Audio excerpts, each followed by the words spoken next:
Halo teman-teman, selamat datang di channel ini.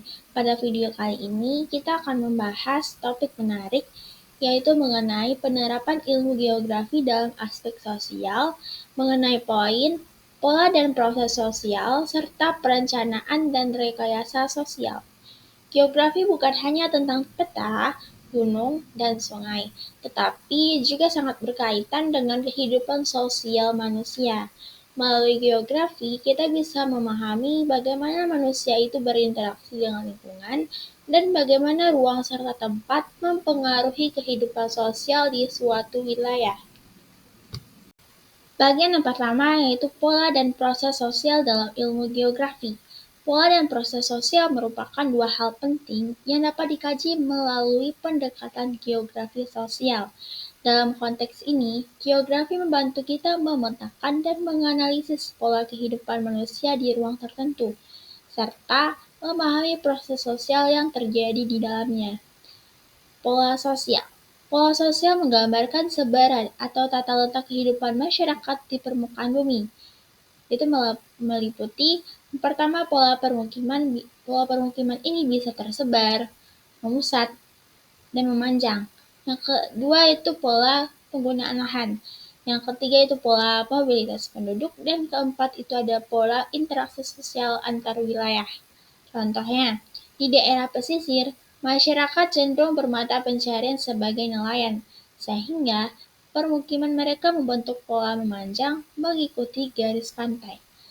Dengan memahami pola sosial seperti ini, para ahli geografi bisa menganalisis hubungan antara kondisi fisik wilayah dengan aktivitas masyarakatnya. Selanjutnya itu ada proses sosial. Di dalam proses sosial ini, dia merupakan cara-cara masyarakat berinteraksi, beradaptasi, dan membentuk struktur sosial di suatu ruang. Proses sosial ini bisa mencakup interaksi sosial, seperti hubungan antar individu dengan kelompok. Yang kedua, mobilitas sosial, contohnya seperti perpindahan status atau posisi sosial. Difusi budaya, yaitu penyebaran unsur budaya antar wilayah. Serta urbanisasi dan migrasi. Contohnya, pertumbuhan kota-kota besar seperti Jakarta atau Padang merupakan hasil dari proses sosial dan ekonomi, di mana masyarakat desa bermigrasi untuk mencari pekerjaan. Hal ini mengubah struktur ruang dan demografi suatu wilayah. Nah, jadi ilmu geografi ini membantu menjelaskan bagaimana proses tersebut dipengaruhi oleh faktor ruang dan lingkungan.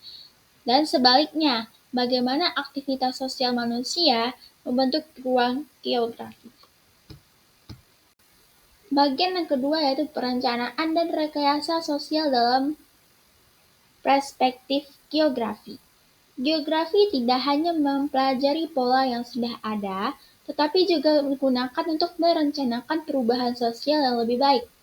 Inilah yang disebut dengan perencanaan dan rekayasa sosial. Perencanaan sosial. Perencanaan sosial dalam konteks geografi berarti mengatur penggunaan ruang dan sumber daya agar mendukung kesejahteraan masyarakat. Contohnya, perencanaan tata ruang kota untuk mengurangi kemacetan dan pemukiman kumuh. Pengembangan wilayah pesisir agar tetap produktif tanpa merusak lingkungan, serta penataan wilayah rawan bencana agar penduduk bisa hidup lebih aman. Jadi, geografi itu menyediakan data spasial, peta, citra satelit, dan analisis wilayah yang sangat penting untuk perencanaan sosial tersebut. Selanjutnya ada rekayasa sosial. Rekayasa sosial berarti upaya mengubah perilaku atau kondisi sosial masyarakat melalui kebijakan atau inovasi sosial yang berbasis pada hasil kajian geografi. Contohnya, yang pertama, program relokasi penduduk di daerah rawan longsor atau banjir. Yang kedua, program pemberdayaan ekonomi masyarakat desa berdasarkan potensi lokal, misalnya ekowisata atau pertanian organik. Yang ketiga, itu pembangunan wilayah baru, seperti kawasan industri atau perumahan yang mempertimbangkan kondisi geografis dan sosial masyarakat.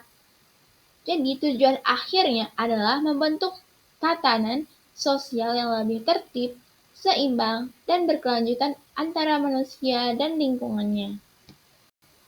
Nah, teman-teman, dari pembahasan tadi bisa kita simpulkan bahwa ilmu geografi itu berperan penting dalam memahami pola dan proses sosial, sekaligus menjadi dasar dalam perencanaan dan rekayasa sosial untuk pembangunan masyarakat yang berkelanjutan.